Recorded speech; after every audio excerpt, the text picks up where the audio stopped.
and a huge warm welcome to my guest today, Nirvana Yarger, who I'm really excited to chat to about all things alternative education. But first, let me just tell you a little more about our guest. Nirvana is an educator based in London. Formerly a primary school teacher, she now divides her time between running the community classroom, which provides educational sessions and support for home educated children in London, and working one-to-one with children with additional learning needs. She also has a keen interest in sustainability and works as a regional coordinator for the Ministry of Eco-Education, a charity that supports schools to embed teaching for sustainability into the national curriculum. I am so excited for today's conversation, and I have so many questions that I want to ask. So without further ado, I'd love to welcome Nirvana. How are you doing today? Hi, thank you for having me. I'm doing really well. How about you? Yes, I'm good, thank you. I have so many questions. This is really a topic that is something very close to my heart. I am a huge advocate for home and alternative learning, and just providing education in the best way that suits the young person and their family. So the work that you do is really, really interesting to me, and I can't wait to dig a little bit deeper. But just to start off, can you just tell me a little bit about your journey into from primary school teaching into home education, alternative learning spaces? Like, what did that look like for you?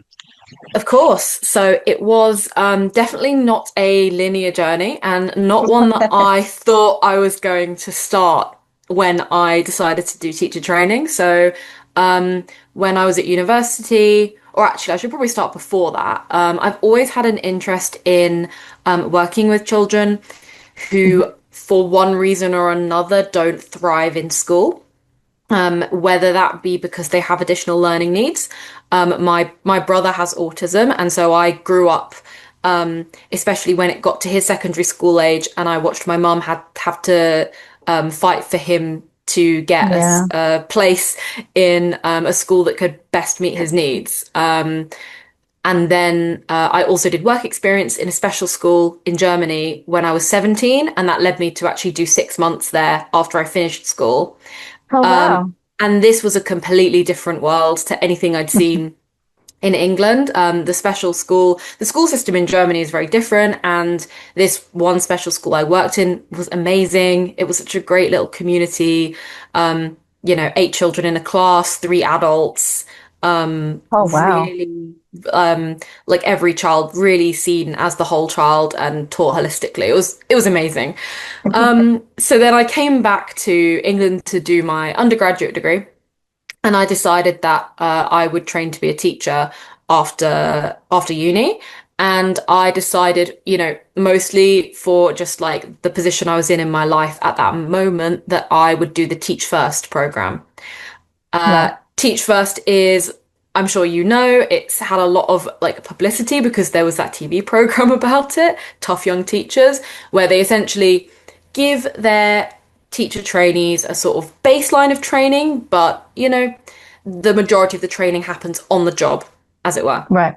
And that probably would have been, I think, and we can debate the pros and cons of teacher training in this way, but the fact was that I actually got my placement to start as a year two teacher in 2020.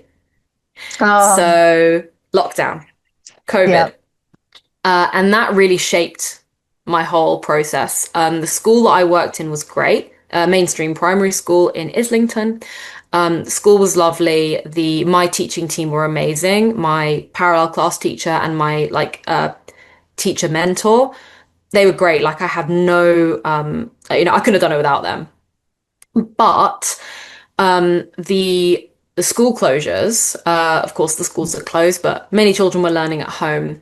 And then when schools reopened fully and everyone came back, I really saw how some of the flexibility that we'd been afforded during COVID and doing online learning had really benefited a lot of children. Like actually learning at home had worked really well, which you wouldn't have expected. And I know a lot of children really struggled with learning from home and were desperate to get back Yeah. into school. But there was that small subsection who actually really seemed to thrive when they were learning at home with some one-to-one help from a family member, learning for 2 hours a day and then doing other stuff. Yeah. And that coupled with the then sort of 180-degree turn that we had to do and focus again really strongly on English and maths with children who hadn't had a full year of school since nursery. And they're now in Wow. year two. So they've had 2 years of really disrupted school. Mm, And they really struggled, and I really struggled. I also was impacted by COVID. I actually had long COVID. Um, right. and that is what prompted me to leave the classroom. But during that time off, I thought, okay, I want to still be a teacher, but I don't think I can be a mainstream class teacher anymore. So I went through a few different things. I became a literacy intervention teacher. So I worked one to one, so within a school, but taking children to work with them one to one, 2 lessons a week, 40 minutes each, specifically on their phonics, reading and writing. I then decided to do a master's in education at Anglia Ruskin, and that was where I came across the concept of Montessori education, so an sort Right. of alternative um, methodology, essentially, to the way children learn and the way children are taught. And then I kind of stumbled into the home education community in my area, and now here we are.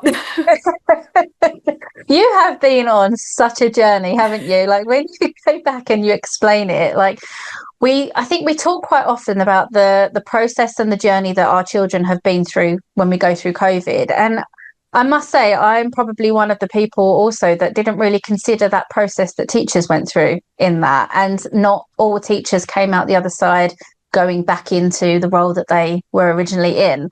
Absolutely. And I think sorry, go on. No, no, I was just going to say that the fact that so like at my school, for instance, I know it's the same for most schools, we had to remain open for key worker children. So Yeah, there was always some staff in the building um, doing lessons, but obviously you had far fewer children. I think for the whole of year two, there would have been 60 children, and I think there were 15 um, mm, in 15 of year two who were being taught in school. So key worker children or children who it was sort of decided that it was really in their best interest to come to school for whatever reason. I know that having additional needs, like a family friend, their children were allowed to go into school 3 days a week during COVID because the disruption of lockdown really meant that like they just those children couldn't cope yeah, due to their they had some neurodivergency in the process of being diagnosed. And so it yeah. was decided between the school, the parents, and the GP, this child will benefit from going to school. So they were open. So there were some teachers who were really kind of, you know, doing essentially a normal school day. And then there were teachers like me who were based at home and were doing Zoom lessons. Hmm. For year two, that was only like 2 hours per day of Zoom lessons because at that age they couldn't really learn online I mean, that that well. still sounds a lot, doesn't it? 2 hours for a year two age child. That still sounds like a lot to be kind of on a computer learning. Yeah, That's probably just because of my background and my kind of interest in more kind of active outdoors learning.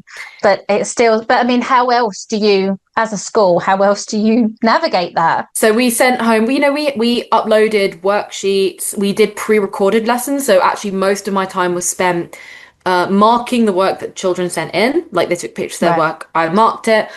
So like making sure they were getting it, and then pre-recording lessons. So we only did English and maths live, and that was like a right. 45-minute lesson. And then the other subjects were pre-recorded lessons that they could then do Hmm. in their own time. Hmm. And when I look back at that, I think like, for the children who had, the space at home, who had the device, who had the parent or family member to help them, I mean, Mm, it was a big change, but I saw some really amazing stuff. Like one child in particular, I think she's relevant to this conversation in that she really struggled in school, really struggled, really high anxiety levels, which expressed as refusal, I'm not doing this, I'm not joining yeah. in. She was that child that you think of where everyone's sitting on the carpet and she's wandering around, and you say, come and sit down, and she says no. So we hadn't really managed to get much writing out of her. She was quite she'd become emotional very quickly. But at home, essentially, she could write loads. And we realized that probably with the one-to-one from her parent who was helping her, because we suspect her problem with writing was that she was aware that she couldn't write as much as other children. And so Right. she felt an intense anxiety about writing because she thought, I'm going to write something, I'm going to get it wrong. Other children are going to write more than me. I'm not as good as them. So she would just Yeah. refuse. Whereas at home, when she could have her parent helping her with practically spelling out every word for her, but she could write it, and she had written something like three A4 pages for a story Wow. because her actual ability was much higher. She was a great storyteller. She was very creative.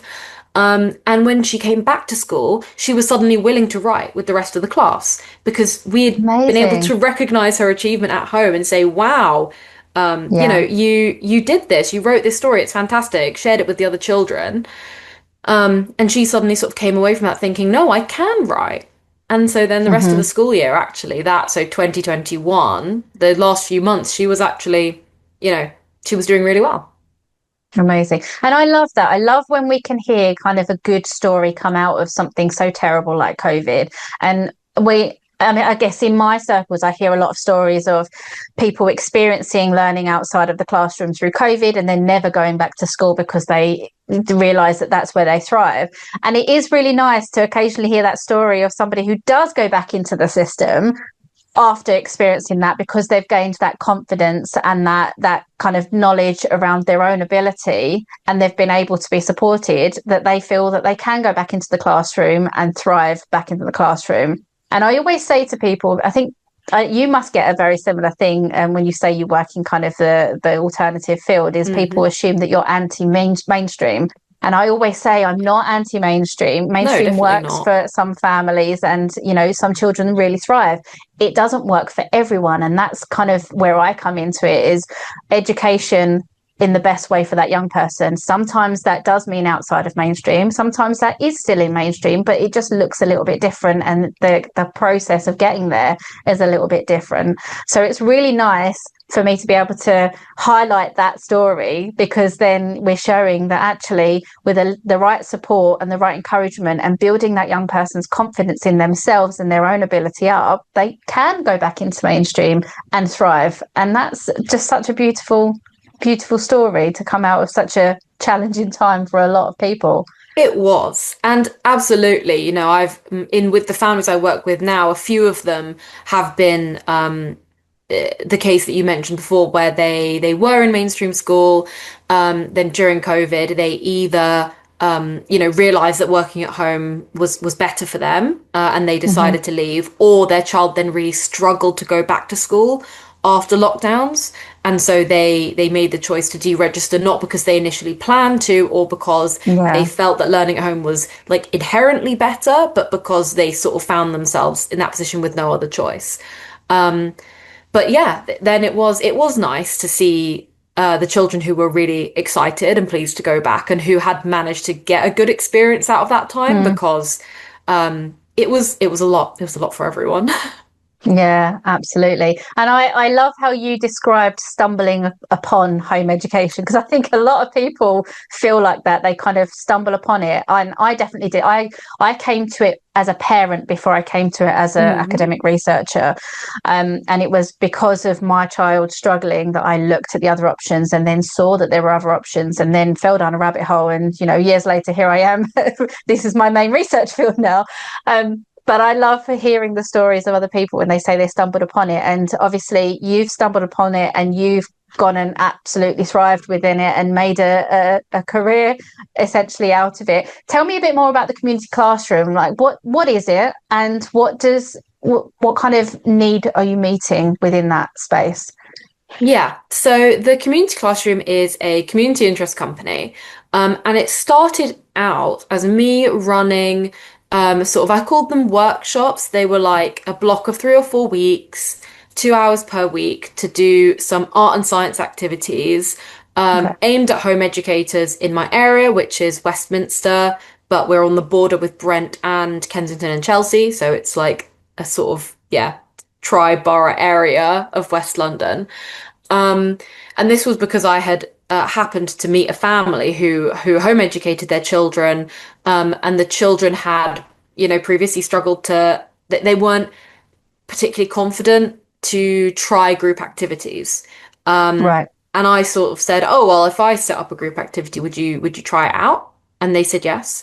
And so I sort of put a post in a West London home educators Facebook group saying, "Oh, I'm planning on running this session, £5 to attend. Let's go." Since I was a qualified teacher, I was confident in actually planning and delivering the session, but it was more Yep. about like, yeah, who's going to come? Like what sort of children, how old are they going to be? What are their interests going to be? And I really enjoyed it. And the families who I met seemed like they wanted more. And I also sort of just was becoming more aware through research and through talking to families that post-COVID, either children they'd struggled to go back into school, or maybe, potentially their children were young enough that they'd never experienced the COVID Yep. lockdowns, but they either had tried school and really struggled, like with anxiety, with like school refusal, or their parents had sort of preempted I think my child has some need, or there's something about maybe even their personality, which means I don't think they will thrive in the mainstream Yep. classroom. And so they have preemptively decided, I'm going to home educate my child because I think that's going to be the best Hmm. for their education. And there are, at least in my area, there seem to be two categories of offering for home educators. Um, you get tuition, so like small group tuition, English or maths, usually for slightly older children, potentially GCSE preparation. So Hmm. like a solely academic offering. Or on the other hand, you get a lot of like parent organized activities, which are really nice, where like the children just maybe they go to a park or maybe they go to a rented venue, but it's more about like socialization, having fun Yep. together, learning through play. But it's not formal, it's not curriculum linked, it's not a specific topic, it's just home ed meetup on this day. Yep. And I was interested in the idea of creating something that was kind of a mix of the two, because from the teacher background, and also I have topics that I really that I'm trained to teach, that I have like extra sort of qualifications in teaching, like the reading and writing or like sustainability. But Hmm. then also things I love to teach, like history and geography and art. And I just thought, can I create something that people can come to that provides both academic and social Hmm. support? And that also runs for, 4 hours in the day, so that parents have the chance. A lot of parents are working part-time or they're working freelance, so to enable them to home educate. Or they just, parents also need a break. If you're home educating, Yeah. it's 24 hours a day. It's really good for children to be able to develop their confidence in being away from their parents. Mm. So I thought, can I create this? And I essentially, actually, sort of, we met through Anglia Ruskin. Yeah. Anglia Ruskin University put out a call saying they were launching essentially like a Dragon's Den style competition, called the Social Value Fund, where Right. you could enter your idea for a social enterprise, so a socially focused business, get 6 weeks of mentoring, like business mentoring, all the financials and the no idea about as a teacher, and then pitch for £5,000. And I was Okay. like, look, if I enter, you got I want to say £500 if you were one of the 8 people or 8 partnerships who entered. So I was like, £500, I can do loads with £500. That's my hall hire and materials for, several weeks. Like, let's do this. And I truly didn't expect. I don't think I even expected to reach the sort of final where you did the pitch to the investors, but I did, and somehow I won the £5,000. Amazing. Well done. Thank you. It was a real like shock moment because that's never really happened to me before. I've never been a kind of person who entered competitions, but also I've never really won any competitions. So it was amazing, and it felt really good to see that the sort of investors, as they were, the judges, um, sort of, they said that they liked my idea because it like de-risked home education, like for families who were thinking, I know I really don't think my child's coping in school, but I don't know if I'm equipped to home educate full Yeah. time. My offering was kind of like something they could try out and see, okay, is this going to work long term or do we need Hmm. to think of something else? So the fact they recognized that like the home education community deserves this kind of thing, needs this kind of thing, Yeah. felt really good. That £5,000 enabled me to take on a couple of staff, start running sessions 2 days a week, which was pretty amazing for the spring and summer term of 2025.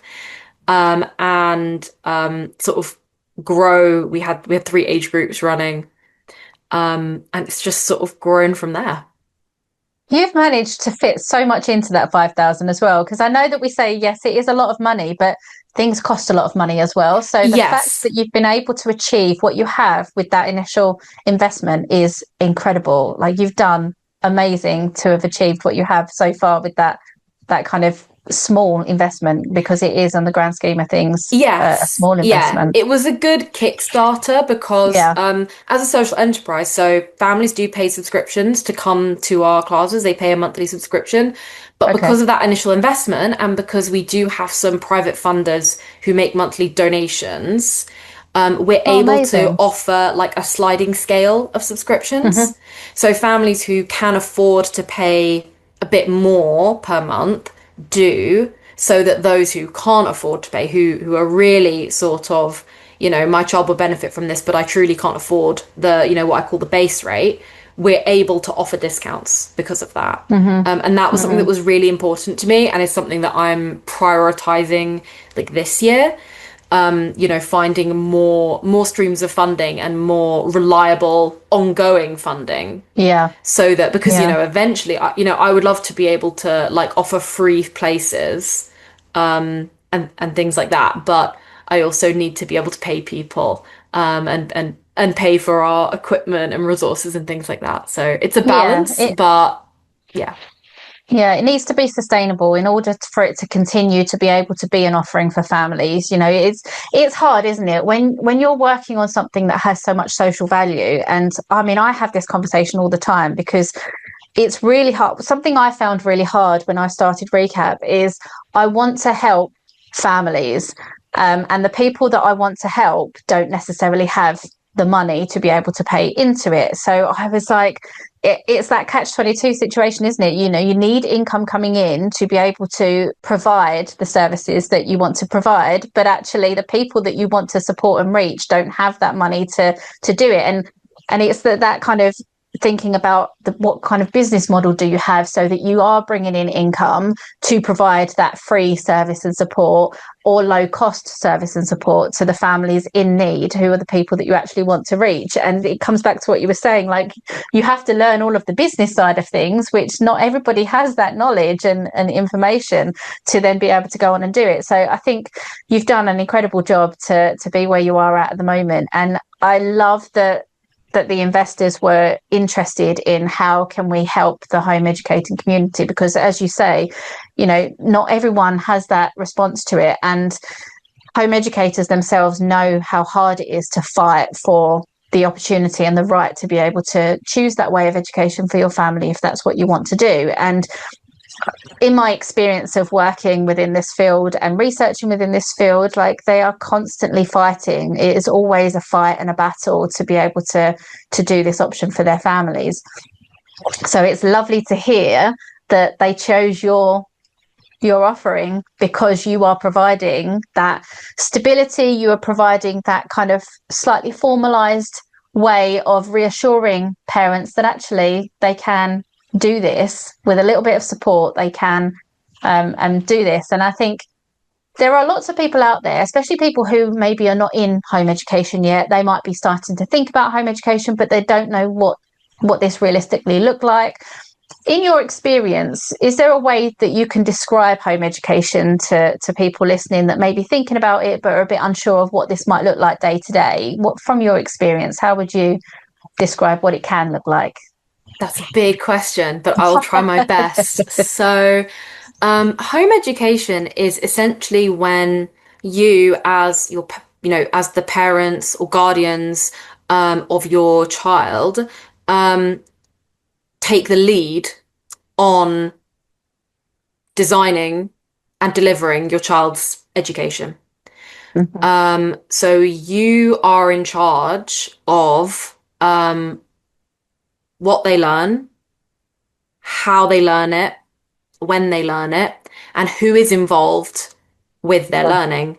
And I think that last bit, the who is involved, is something that I wish everyone understood, because there has been a lot of publicity around home education recently. And I think some people who don't know any home educators, who have never even, really thought about it until it's been in the press, think, well, how can two parents or one parent teach their child everything that they'd learn in school? Yeah. That's not possible. That child must not be learning enough. But home educators are really good at finding resources or finding people that their children can learn from. Because, of course, one parent or two parents don't know everything, everything on the national curriculum, even though as a home educator, you don't have to follow the national curriculum. The national curriculum is a guideline of, the sort of topics one could cover. But, in reality, I feel like I want to use an example, which is maybe not most people's life, but I feel like maybe this is a good way of illustrating it. So, supposing you and your partner and your children live on a homestead, and your lifestyle is that you raise animals, that's how you make your living. That's also how you get your food and a lot of your resources. Your child's education, if you are home educating them, would probably include aspects of animal care and growing food and homestead management that a child who lives in the inner city wouldn't need and so doesn't learn. But because of the specialist circumstances your child is living in, you've decided that needs to be part of their education. So it means that parents are actually looking at, like, what is my child's life circumstances right now? What do they really need to learn? What are they really interested in? What are they going to thrive learning? But also, where do they maybe need extra support? Where do they maybe need a slower pace? They love art. They're really confident doing art. I'll find an art class for them where they can do art with other kids and learn from a teacher who's a professional artist. But then maybe they really struggle with their maths. They're not confident in their maths. They need to just do a little bit at a time each day with their parent, relaxed environment, little stress. And that's going to be the best way of learning that for them. So I think, don't know if that's a short answer as to what home education is, but it's when the parents or the carers are taking the lead on what the child's education looks like, because they know their child best, and they're going to get input from professionals, especially if their child has additional needs of any kind or disabilities. You might have a speech therapist or someone who's giving advice about, oh, maybe your child should focus on this in order to develop this skill. But in the end, you are personalizing your child's education. Yeah, I think that's a really good overview. And I like the example that you gave in terms of being able to focus your child's education on actually the context in which they are living and growing, and potentially going to go forward and live and grow in the same context going forward. It makes it relevant, doesn't it, to your child's life? And I think that's what a lot of people like about home education, is actually being able to focus in on meaningful education for that particular child and their needs, but also the life that they're living. And I think it can go both ways, can't it? Because it depends on the type of individual you are as to how much you enjoy the flexibility that it can bring. You can really tailor the education. At the moment, at the time of recording, at this moment in time, home 4th of education, February 2026. home education in England is a legal right for a parent, and you are free to kind of deliver it as you wish to. You don't have to follow the national curriculum if you don't want to. You don't have to take GCSEs if you don't want to. You don't have to do SATs tests if you don't want to. At the moment, that's how it stands. And some people really thrive from that and really take it and make it their own. People talk about creating their own curriculums and making it really tailored to their child.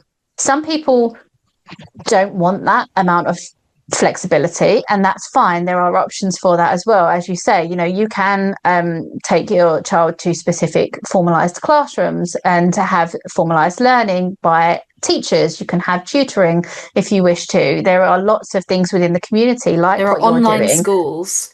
That's Yeah, something that I've seen growing a lot more actually for the parents because often they are on the expensive side. So it will yeah, be for parents who can afford it, but there are, your child is essentially enrolled in an online school, and they have a teacher and they have a class, but the difference is it's shorter hours per day, I think. And obviously if you as a family, if you travel a lot, mm-hmm. or if your child, for example, does like competitive sports or something that requires them to travel, or Yeah, not, they're not able to attend school in the term time, that's also another option. yeah. Yeah, I think it's the beauty of it. What I love about it is you can really make it work for your family. How formalized you have it, how unstructured you have it. The focus of your lessons, the content, the delivery of what you're doing. That's kind of the beauty of it. But not everybody currently home educating at the moment is doing it because they want to do it. It's the lack of needs being met in a school environment. Sometimes that makes people feel forced into it. So there are lots of different ways why people go into it. Have you noticed anything within the families that you work with and the kind of research that you've done? Have you noticed anything in how children learn when they're outside of that traditional school setting? Is there kind of a difference that you've noticed with that? Definitely. I would say the number one difference is that not all children, but most of the children are a lot less worried about making mistakes. They are way Oh, more likely to put themselves out there. When I say something that, when I ask an open-ended question, I'm thinking back to, earlier this week when I said, like, who can name an organ in the body? And one of them says, like, the tongue. And I'm like, okay, that was a good suggestion. A tongue isn't an organ because XYZ, but there isn't this sense of, and I remember this from when I was in school, this sense of, oh, I don't want to put my hand up in case I get it wrong, and what will people yeah. think of me? Um, it's not the case for 100% of the children, but in general, I've found they are like home educated children in my group are more open to putting themselves out there and not worrying about making mistakes. On the whole, quite creative as a group, drawn to things like art and music and role play, very active. A lot of that, some of that may be because there's a decent crossover between home educators and children with like neurodivergence, such as ADHD, where they're like naturally a bit more active than a child without ADHD. But that also isn't a problem. The Mm-hmm. activeness doesn't need to necessarily disrupt the learning. I just am able to plan around it or embed it into my lessons because Yeah. I know there's going to be children who aren't going to want to sit for longer than 10 minutes. So I build in an activity where they can get a run around or go outside, and then we come back in and focus again for a short amount of time. Yeah. Yeah. Yeah, I think How do that might be the you most important thing. Yeah, that's really interesting. How do you find the balance between, because you've spoken about how you approach subjects, and obviously you come from a teaching background, so an element of what you do is kind of formalized, it's towards the curriculum and things like that. How do you get the balance of being formalized and including the curriculum, but being kind of unstructured and flexible to meet the needs of the home education community? So I would definitely say that I have become more structured as I as I've gone on. So when I left, obviously the classroom, very structured. Like we have the input, we have a pair discussion, we have a class discussion, we have an example on the board, then they go to their tables and do the task. I left that and I was like, no, like when I teach groups, I'm not going to do that anymore. And I made it very, very open-ended. My general philosophy is that they can show me that they've understood a concept or a topic in so many more ways than just writing it down. That was Hmm. sort of the main realization that has changed how I teach from mainstream school to home educators. Um, but I've also found that if you leave things too unstructured, and this is maybe where the Montessori approach has come in, where so Dr. Montessori was an Italian, so she was a doctor and then she became an educator who primarily worked with actually children living in institutions. So these were children who had been completely abandoned by the state Mm. and deemed to be like incapable of learning. But she developed some specialized resources and methods, and in the end, she proved that they could learn and they did learn. But one of her sort of phrases is freedom within limits, Right. because home education is supposed to be very reflective of real life, and in real life there are limits. For example, when you're out walking in town, if you want to cross the road, if you just run across, you're much more likely to be hit by a car. So Yeah. we teach children, you cross at a crossing, you wait for the green man, you look as you cross the road, you walk, because if you run, you're more likely to fall over and then that you're more likely to get hurt. And I think that's more the approach I take, where there are natural limits to running a group. For example, we're in a hired hall, so Hmm. we can't trash the place because then we won't be allowed to come back. You're in a group with seven other children. You need to be keeping yourself and everyone else safe. So, we can't be hitting each other, we can't be grabbing each other, we can't be snatching things from each other. And then also the sense that like we're learning about something today. I'm gonna show you something or tell you something or give you something to experiment with. And then you're gonna learn from, obviously I don't need to tell them this because they kind of know it, but the expectation is they will engage with it in some way, and that's learning. They'll learn from that, and I'll be able to see uh gauge that they've learned from that based on, they could even tell me what they've learned. They could draw a picture, they could build a Lego model, they could act it Mm. out, they could complete a diagram with cut out words rather than having to write the words themselves if that's difficult. Right.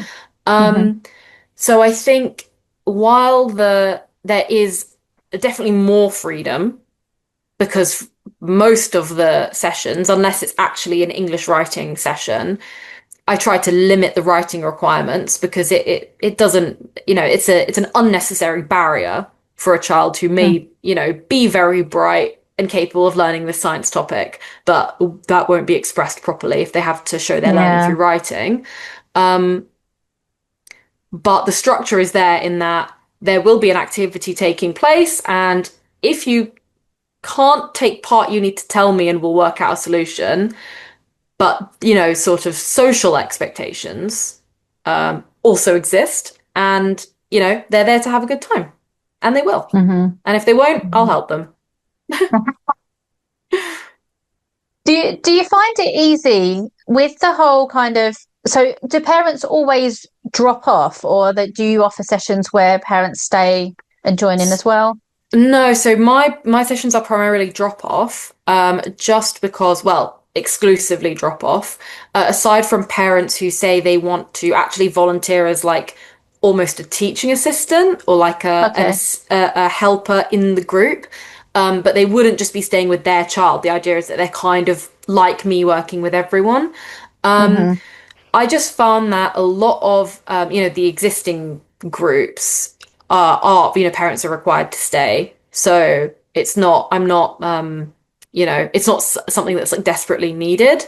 And Yeah, yeah. also for some children, I found that I can't think of a better word to say it, like the vibe is different if their parents are there. Um, Hmm. there's sort of the tendency is to listen to the parent and wait for the parent to tell them what to do or to help them with Yeah. something. And while there's definitely a place for that, I think something that my families really like is that their children are developing a social circle and friends and trusted adults that aren't within their family.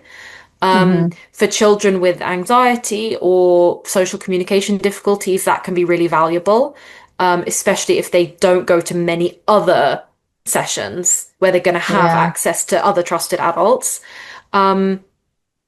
There's definitely a space for drop off sessions, and there's a place for stay, like parents Hmm. to stay and join in. I was just more comfortable with drop off. Maybe it's because as a teacher, I'm used to just focusing on the children and not Yeah. having to worry about the adults as well. Yeah. But also, I think the children really enjoy because primarily, they're not spending every minute of the day with me or the other teachers either. I'm trying to get them to do group work, pair activities. The focus is very much on the social interaction between the children, Hmm. and they really enjoy it. Mm. And I think as well what you touched upon earlier with that element of giving the parents a break. Yes. Home education is constant.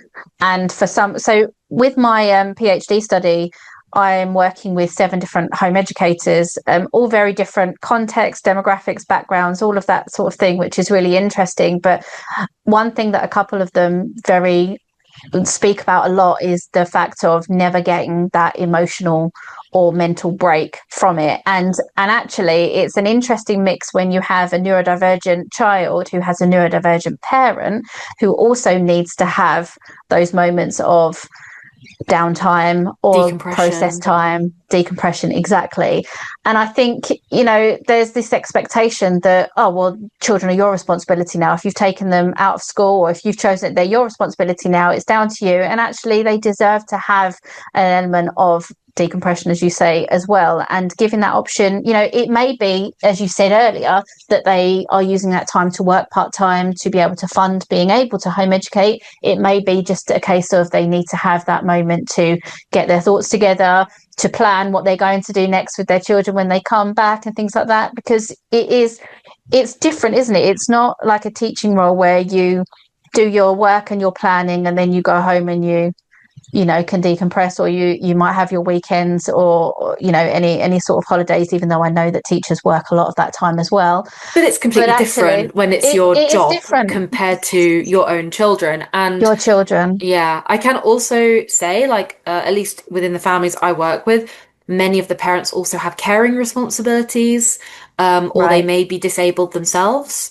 Yeah. And then, so then when you get things like, oh, well, you took your child out of school, it's your responsibility, we have to remember, number one, oftentimes parents didn't choose to take their child out of school. Their hands were essentially forced by the fact that their child couldn't cope in school. Yeah. But also, I mean, in quote unquote the real world, you don't spend every minute of the day with your parents, or No. with your children. And it would be, for some children, they are not at the stage where they can leave their parents. They, for whatever needs they have, they need that reassurance, they need that. And that's really difficult for parents. That can be. But for the children who can be away from their parents, I think it's a bit silly to think that just because the parent decided to home educate them, that means they never get any downtime from their children, because Hmm. it's not realistic. Hmm. Humans are social creatures. We're designed to Yeah. have a village. It's only relatively recently in history that families don't have extended family or cousins or neighbors that they can leave their children with while they do Yeah. whatever it is they need to do, whether that is going shopping or just like have half an hour to gather yourself. So I think it's unrealistic and unfair to expect that of home educators when we don't of anyone else. No, absolutely. How do you find it easy to create that kind of parent relationship if they're just dropping off and then kind of picking up? Obviously, when we talk about school and we talk about the school home relationship Mm. and having that strong relationship with the parent. Is that something that is at the forefront of what you do, or you're very much focused on the children, or how do you kind of encompass that within it? I mean, having a relationship with parents is kind of I think it's unavoidable when you're working with Mhm. children in any capacity. I would say, considering that I now have I think 15 children in my group, I have a lot more opportunity to speak to their parents, uh, for even just a minute every week. I have more opportunity to do that than I did when I had 30 children in my class. Yeah, Because true. also there were always children who had to go to after school club or had to go to breakfast club, and so communication with their parent was only via like the app Class Dojo.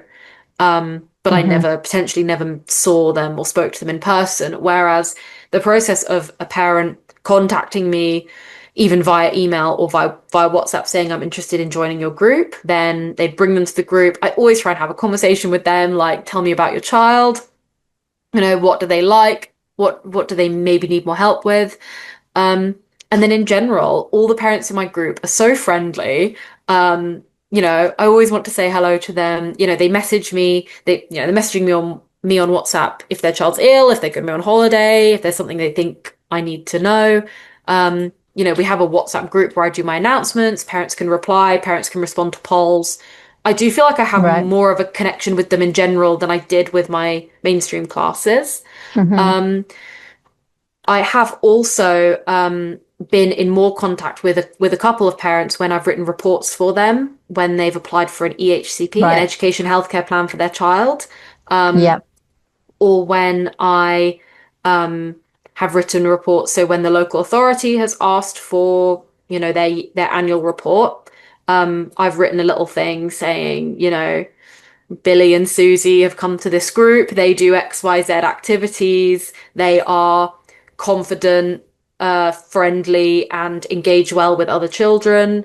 Um, Yeah. Even doing that, it feels like, a sort of valuable interaction with the parents because I feel Yeah. like it definitely feels like a partnership around their education. They're definitely taking the lead. I'm not, by no means am I in charge. And I make that very clear also to when I've had interactions with my local authority. And I say, we're a supplement to these families' Yeah. education programs.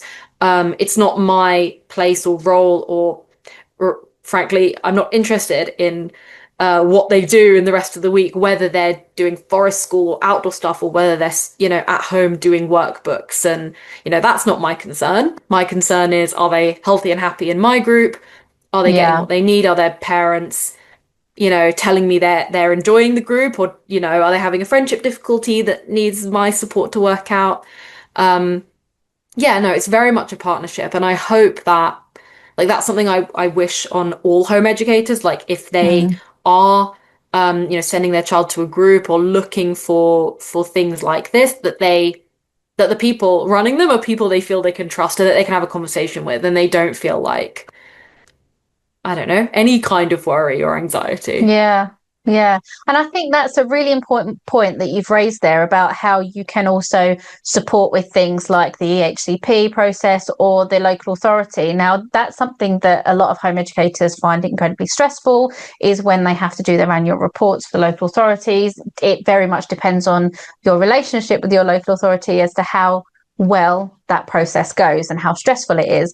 And I think that that's a really important point that you make there, that actually, if your children are attending groups such as yours, you can get the support from the group leader or the owner of the group or whoever to be able to feed in and help to demonstrate the education that you're providing for your child. And especially kind of the route that discussions are going at the moment with the wellbeing bill and everything about having to demonstrate where your child is receiving education, who from, and things like that. It's great to hear that actually opportunities like groups like yours can provide that support to the parents to say, yes, they're coming to the group, these are the kinds of things that we're learning, this is the skills that that child is developing and presenting in the group and things like that. So I think it's wonderful that you're able to support the parents in that way. And I have no doubt that that helps to strengthen the parent partnership that you can have within a group like yours as well. Um, I don't want to finish today without talking about sustainability, because this is something that is really important. It's something that I am growing in interest every day around. I'm falling down lots of rabbit holes, doing lots of interesting research around sustainability as well. So I'd love to hear from you about how you bring sustainability and environmental learning into what you're doing, and how maybe parents at home can weave this into their education, every day with their children. Definitely. I think the main thing that I feel people should know is that education for sustainability, I mean, sustainability is our goal, right? To live as a species in a way that is not harming the planet that we live on, the other life forms we share the planet with. In the most basic sense, we need the planet doesn't need us. So it's in our best Yeah. interests to live in a more sustainable way. I think something that a lot of, I mean, not only parents, but also teachers or, you know, people in education fear is that education for sustainability might scare children or might upset them or depress them. Climate change is real. We're seeing evidence of it all the time. But I think for, particularly the primary age group, the key takeaway is that there are so many things that you as an individual and then your wider community as well can do which contribute to sustainability. So seeing yourself as an agent of sustainability, an agent of change, rather than someone who is going to be just affected and impacted and having your life made worse by climate change. There's so many activities you can do about, food waste, saving your energy, saving water, biodiversity in your area. Loads of these lend themselves really well to science topics, science experiments. Also spending time outside in nature, looking at different species, different plants, different trees. There's so much that I could say about Yeah. sustainability, but my main thing is that so I always try and weave it in a way that it feels relevant. So we do a lot of cooking in my group. We have a cooking session each week led by one of the teachers who is she is a chef in her Oh, other wow. work. And so we try and do things like, can we make, what delicious foods can we make that don't use any animal products, that are entirely plant-based? Because animal products produce more emissions than plant-based products. And then actually, which of the plant-based products are the most efficient? Because, oat milk, we can grow oats in England, whereas almond milk has to be shipped from somewhere else. So things like that, Hmm. which are, it can be quite lighthearted, and you're not going into the depths of projections of what life will be like in 100 years. It's about what can we do now to take care of the planet we live on. And I find that children generally respond really well to that and really enjoy this idea of like, we can make a difference, especially if within your home. It also really is it's great if you're thinking about how can we reduce our energy bills or our water bills. Get your children looking at the amount of electricity you use. Think about, okay, what things in our home maybe use the most electricity? Can we do an experiment where we like try to use as little electricity as possible and see what happens? Yeah. Those kind of things. I think it can be embedded in a lot of like topics. And in my work with the Ministry of Eco Education, we have 7 themes that we think sort of Okay. encompass the whole of life: food, water, waste, energy, transport, nature, and society. Okay. Everyone is interacting with all of those pretty much Yeah. every day. So choose one you want, do a bit of research into sustainable versus unsustainable in that area, and off you go. Yeah. Run with it. I think as well, what I'll do is I can put some links underneath this episode so we can direct some people to some good online Absolutely. resources around Yes. that. And I think the beauty of home education is, and I think we kind of touched upon this at the start, you don't have to know everything. You just have to have an interest in learning it, don't you? And Exactly. so you can learn alongside your children. You know, if your child asks a question, you think, oh, you know, I was terrible at geography in school. I'm never going to be able to answer that. Well, actually, let's find out together and let's learn this together. And that was one of the things I loved when I was home educating my daughter, and she was a teenager, so I was very much like, well, out of my depth in some of these areas. But actually, I feel like I taught her more important skills, which was how to research things and how to know if How to something was learn. reliable, how to learn exactly. And I think I learned so much as an adult learning alongside her. So I think it can turn into this beautiful ecology of learning together. And I think that's one of the things I really love about home education. Um, just quickly before we go, are there any kind of big misconceptions that you come across working with home education and alternative learning that you think that it would be good to mention and myth bust? Yeah, so I think I already mentioned the one about, parents should be entirely responsible for their children's learning. I've sort of explained why I think that's a Yeah. myth and definitely one to bust. I'm trying to think of any others. I suppose the one that I suppose it depends if you want a myth from like the general public or you want a myth that you think maybe thought of by home educators. You choose. I'll try and do both very quickly. So I Okay. think a myth from the public may be that home educated children don't socialize. Yeah. That they just sit at home and do workbooks, or they sit at home and watch TV, and Yeah. that's it. Yeah. That's definitely a myth because, as we've said, it's a big deal to decide to take your child out of Mm. mainstream school and become 100% responsible for them every minute of the day. So, home educated children go to lots of social groups, educational groups like mine and more structured ones, forest school, trips. There's a lot going on social wise. And actually, some people say, I think myself included, that home educated children often have more opportunity to socialize with the general public or other children of different ages in a way Yeah. that's more authentic. Than when you're in school and you're in a class of all children the same age as you, living in the Yeah. same area as you. So that's definitely a myth. I think potentially among home educators, I mean, as someone who's not a home educator personally, I don't want to feel like I'm speaking for people, but I worry that there is a sense that, maybe your child didn't thrive in mainstream or they haven't managed in sort of more formal classes until now. And so that's maybe something they're never gonna be able to cope with. Mm. Or, maybe they've attended one group and it went badly. uh, I would say like the range of activities on offer for home educators is so broad. Just because your child wasn't ready for something at one time, it doesn't mean that after a bit of time or with a bit of extra input, a bit of extra support, some social skills practice or things like that, that they couldn't then enjoy something similar at a different Yeah. time.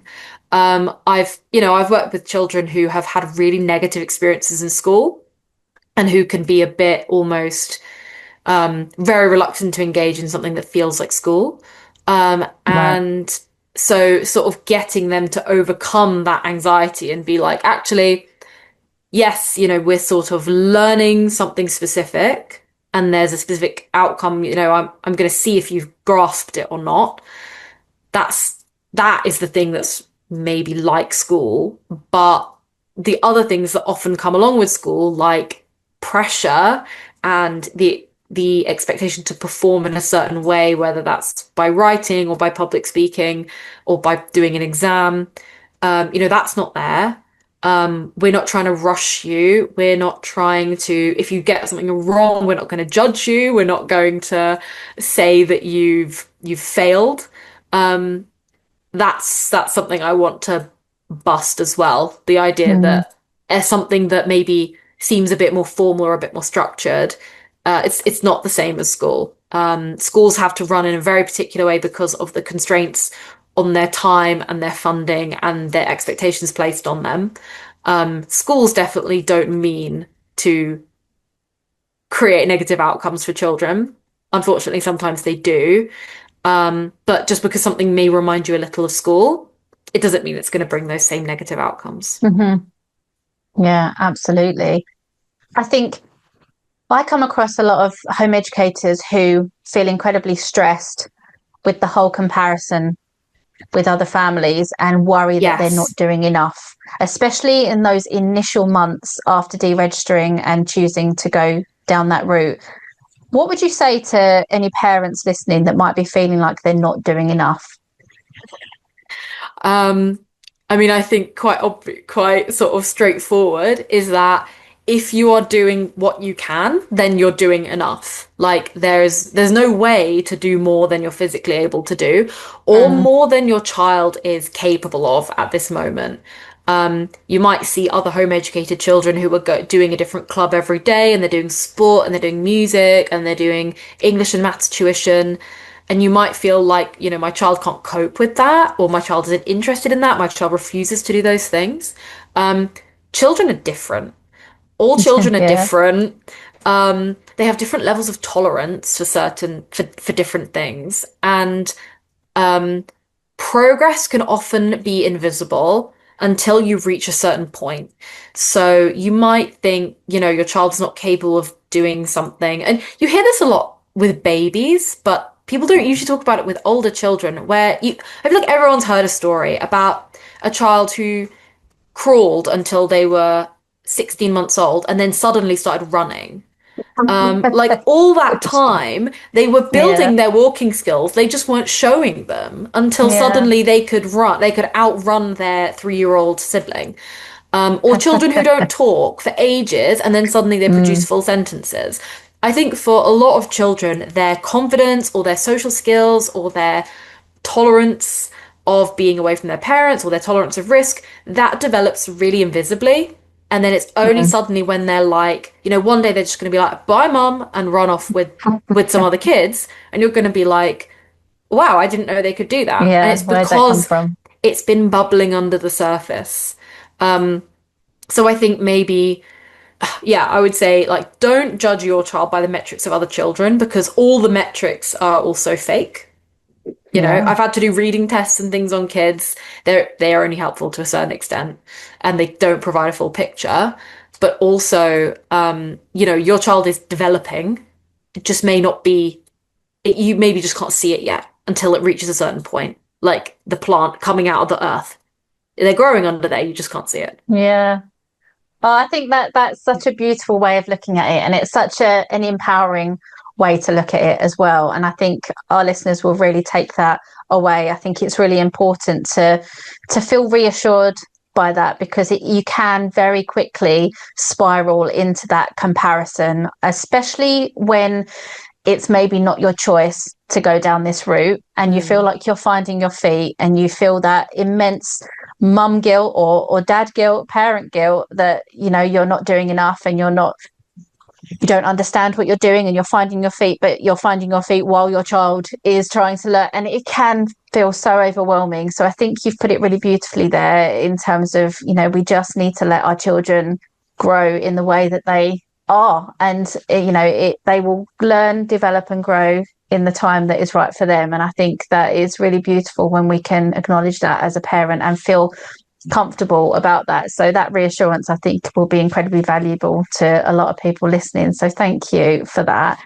Nirvana, how can people get in contact with you? Are you happy for people to reach out, get in contact, have a chat, Absolutely. especially those that may not be close enough to attend anything that you're Yeah. putting on in person? But are there Mhm. ways online that they can keep in contact? Yes. So I think the easiest way to find me professionally is on LinkedIn, Mhm. Nirvana Yarger. The community classroom is having a website upgrade.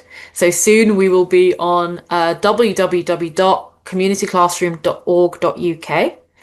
And I'm also in the process of setting up a business website for myself for providing things like sort of one-to-one support or advice, not potentially through the community classroom but as a sort of teacher and educational consultant. Okay. So I will I'll send you all of those links so that you can put those Fab. in the description. Yeah, I was just about to say that we can put everything underneath. So if anybody wants to find a way to contact you, and if they are local to your area, they can find out information online and come and join in on one of your classes. So currently we are full with a waiting list. Oh, no, you but can't. with They're full. but with enough interest, like I said right at the beginning, we are, currently in the process of looking for funding streams that would enable us to open more classes, to hire more staff, Amazing. to run more stuff, because there is a need there. I know there is.